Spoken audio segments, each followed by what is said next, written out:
Sayyidi, someone was asking about if they should be leaving their windows open after Maghrib. Is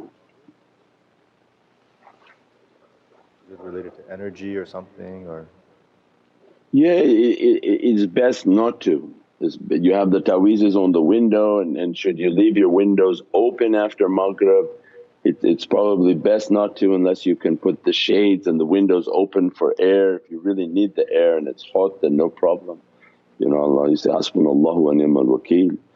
But from energy practices we know that just it can cause a little bit of difficulty. But the main thing is that the ta'weez has a protection and a light that you sort of sanctify the presence and the premises.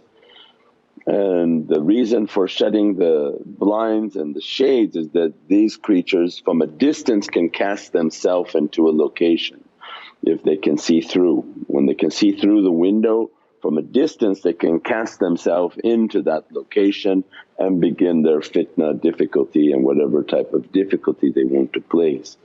That's why then in traditional Muslim homes by Maghrib time there's blackout, everything, shades, wooden shades, everything was all closed out so that nothing from outside could look inside even, inshaAllah. As-salamu alaykum Sayyidi. Wa alaykum salam wa rahmatullah. What if we keep covering our head but occasionally we take photo being uncovered head? Is it okay or will it affect our energy unless we delete that picture? Yeah. What if we cover our head and then we take photos with our head uncovered, and would that affect our energy? Yes. Yeah, the concept of the covering of the head is a hijab, is a protection, and it's a protection that seals the energy on the body from many unseen. And it's important for the men and women to cover their head. Men because he's the imam and he's trying to build his energy, and these creatures that come they take from the crown of the head. The soft tissue where the baby when he's born has a softness, the soul has a place of leaving from the head, from the toe and from the belly button. And this energy of the soul, these shayateen they want to take from the head. So when the man has no head cover, they're sitting on top of him and just trying to pull his head and pull his energy from his head. And that's why to seal energy, and that's the one who works on energy to build his energy. He spends all his effort on building energy, then he wouldn't try to have it wasted where it just goes without any effort. And then they get itching and something is, they can feel something is just eating on their head, like a crow that just sort of picking on the person's head. So the covering of the head is like the pyramid, that the whole system of energy that you're building, the power of the sunnah is the insulation of this energy that is being produced and meditating and bringing in. And you want the energy to build and to build and to build until this energy become a himmah, become a force, become a constant light of energy that Allah converted into faith. And that the power of that person's heart becomes stronger and stronger and stronger because of their practices.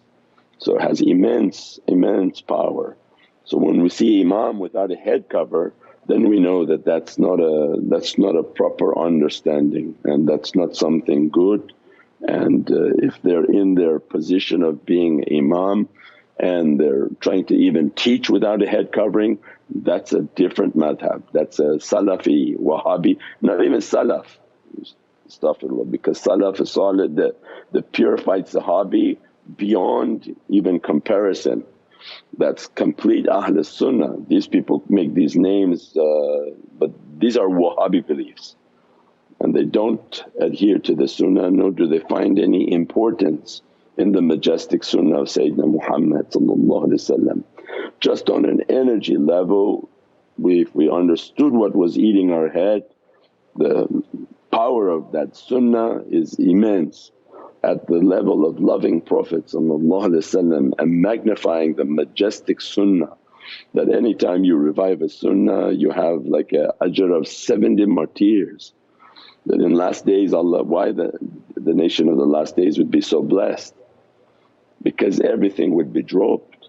And when Allah sees that there's a servant trying to revive a sunnah and say, I'm going to keep it like a flag, more and more people are dropping it, I want to keep it, then Allah give them the reward of 70 martyrs in everything they do. That's not, it even can be, imagine even people died for one martyr for themselves to be martyred.